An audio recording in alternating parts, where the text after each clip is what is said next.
अस्सलाम वालेकुम व्यूअर्स, मैं हूं अहमद और आप देख रहे हैं IT mania for IT. Viewers, आज हम एक नई वीडियो के साथ हाजिर हैं और आज हम अनबॉक्सिंग करने जा रहे हैं टीपी लिंक के राउटर की। टीपी लिंक का राउटर है हमारे पास TLWR840N। आज हम इसकी अनबॉक्सिंग करेंगे और इसका रिव्यू भी करेंगे। ये राउटर जो है वो 450 Mbps के साथ आ रहा है और 3 एंटीनास के साथ है, और एक्सेस पॉइंट, रेंज एक्सटेंडर दोनों इसमें शामिल हैं। 5 dBi के एंटीना हैं इसके अंदर और IPTV भी कंपैटिबल है। ये मॉडल काफ़ी पुराना है, 2017-18 का मॉडल है, लेकिन इसके फर्मवेयर अपडेट होते रहे हैं। ये 6 वर्जन के साथ है, 6.1 फर्मवेयर के साथ है, और इस फॉर्म में रेंज एक्सटेंडर की जो है वो फ़ीचर जो है एडिशनल ऐड कर दिया गया है। तो चलिए शुरू करते हैं इसकी अनबॉक्सिंग।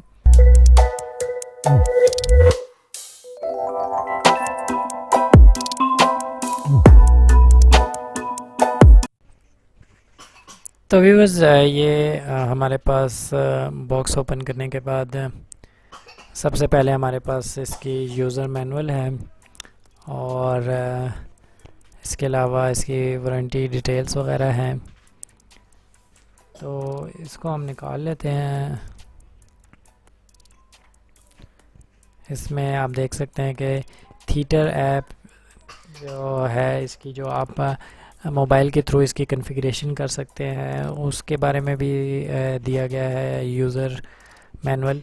ये हमारा मेन राउटर है, इसको फ़िलहाल हम साइड पे रखते हैं और बाकी चीज़ों को देखते हैं। ये लाइन केबल, एक स्टैंडर्ड लाइन केबल हमें दी गई है। इसके अलावा तो भी बस ये हमारा राउटर है, और इसको हम खोल लेते हैं यहाँ से। बैक पे इसकी सील लगी हुई है। एंटीनास की बात की जाए तो 3 एंटीनास यहाँ पर दिए गए हैं, और लुक की अगर आप देखें, बात करें तो ये काफ़ी प्रीमियम सी लुक देता है। अगर आप इसको टेबल के ऊपर रखते हैं तो ये काफ़ी एक प्रीमियम लुक देता है। ऊपर अगर आप इसकी बात करें तो जो टॉप है वो भी काफ़ी बेहतर है, टीपी लिंक का जो लोगो है वो भी काफ़ी बेहतर है। बैक पे भी आप देख सकते हैं कि ऑन ऑफ बटन भी दिया गया है। बाकी भी काफ़ी ऑप्शंस है, WPS रीसेट वगैरह की ऑप्शन भी दी गई हैं। तो व्यूअर्स, अब हम चलते हैं इसकी सेटिंग की तरफ और इसका रिव्यू करते हैं कि इस राउटर में हमें क्या परफॉर्मेंस देखने को मिलती है। सबसे पहले हम गूगल क्रोम या किसी भी ब्राउज़र में जाएंगे, और वहाँ पर जाने के बाद हम इसका जो एड्रेस है 192.168.0.1 वेब पेज एड्रेस जो होता है इसका, वो राउटर की बैक साइड पर मेंशन होता है। उसको इधर टाइप करके इंटर कर देंगे तो हमारे पास ये देखें आप, ये टीपी लिंक का जो है राउटर का मेन पेज खुल गया है, और ये इधर हम यूज़र नेम एडमिन और पासवर्ड भी एडमिन टाइप करेंगे, और उसके बाद हमने लॉगिन कर देना है। लॉगिन करने के बाद यहाँ पर मैंने इसको PPPoE के साथ कनेक्ट किया हुआ है, और आप देख सकते हैं कि वैन कनेक्शन यहाँ पर आ रहा है, कनेक्टेड है वैन कनेक्शन, और स्पीड भी हमारे पास आ रही है। राउटर की अगर वायरलेस कॉन्फ़िगरेशन की बात की जाए तो वायरलेस सेटिंग मैंने जो है मैक्सिमम पे रखी हुई हैं, और 450 Mbps जैसे कि इसके ऊपर लिखा हुआ है, आप देख सकते हैं कि वेब पेज पे भी आ रहा है। तो मेरे पास जो जिस लैपटॉप पर मैं इसको भी एक कनेक्ट कर रहा हूँ, कनेक्ट किया हुआ है, ये आप देख सकते हैं कि ये यहाँ पर स्मार्ट होम के नाम से वाईफाई है और ये कनेक्ट हुआ हुआ है। तो अगर हम इसकी प्रॉपर्टीज़ में जाते हैं और सिग्नल क्वालिटी को अगर देखते हैं तो वो फुल शो कर रहा है, और स्पीड मेगाबाइट पर सेकंड के में इस टाइम 54 मेगाबाइट पर सेकंड आ रही है।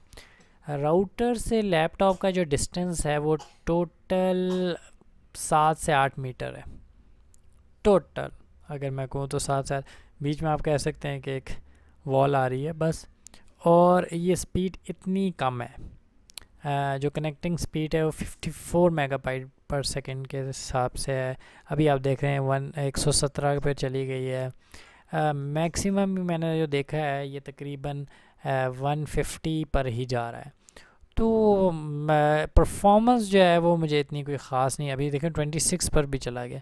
परफॉर्मेंस कोई इतनी ख़ास अच्छी नहीं है, बल्कि मैं तो इसको बिल्कुल भी अच्छा नहीं कहूँगा। एक सिंगल एंटीने वाला जो राउटर है वो वैसी परफॉर्मेंस ये दे रहा है। सिग्नल के स्ट्रेंथ के हवाले से आपने देख लिया।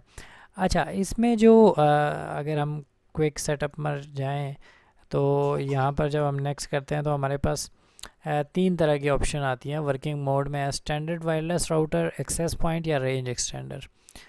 देखिए, नॉर्मल जो राउटर्स होते हैं वो एक्सेस पॉइंट या राउटर के तौर पर ही काम करते हैं। तो इसमें रेंज एक्सटेंडर की ऑप्शन एक दी गई है। रेंज एक्सटेंडर मतलब करंट आपका जो नेटवर्क है वाईफाई, उसकी रेंज को एक्सटेंड कर दें अगर वो कहीं पर उसके वाईफाई सिग्नल्स नहीं आ रहे। तो रेंज एक्सटेंडर की भी जो इसकी मैंने परफॉर्मेंस देखी है वो भी मुझे काफ़ी अच्छी नहीं लगी। सर्वे अगर हम करें तो अभी फ़िलहाल तो मेरे ख़्याल से वाईफाई जो हमारे अराउंड है वो सारे बंद हैं, क्योंकि इलेक्ट्रिसिटी ना होने की वजह से।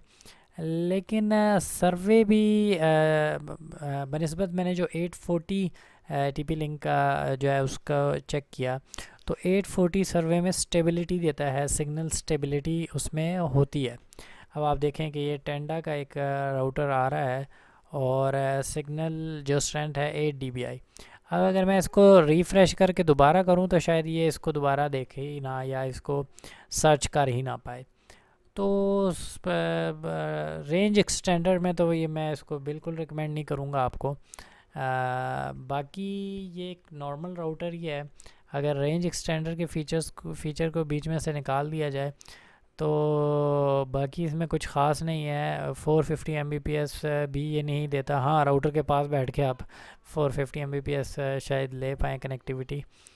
तो ऑल इन ऑल ये जो राउटर है ये इसको अगर मैं रेट करूँगा तो आउट ऑफ 10 जो है मैं इसे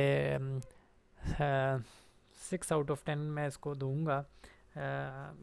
बिल्कुल भी इसमें मुझे जो है वो अपनी एक्सपेक्टेशन पे ये पूरा नहीं उतरा। और इसकी परफॉर्मेंस जैसे कि वेबसाइट पर और मुख्तलिफ उसके ऊपर इसको बताया जाता है कि 450 Mbps है और वेबसाइट में इसको बड़ा और या बॉक्स पर जैसे इसको बताया गया है तो वैसे ही नहीं है। इनफैक्ट 300 Mbps भी हमें कंप्लीट देखने को नहीं मिलती। तो व्यूअर्स, आज की हमारी ये वीडियो अगर आपको अच्छी लगी है तो हमारे चैनल IT मैनिया और IT को लाइक और सब्सक्राइब करना मत भूलिएगा। अगर आप राउटर को परचेज़ करना चाहते हैं तो इसका लिंक मैं डिस्क्रिप्शन में दे दूँगा, आप वहाँ से इसको परचेज़ कर सकते हैं। Thank you for watching. अल्लाह हाफिज़।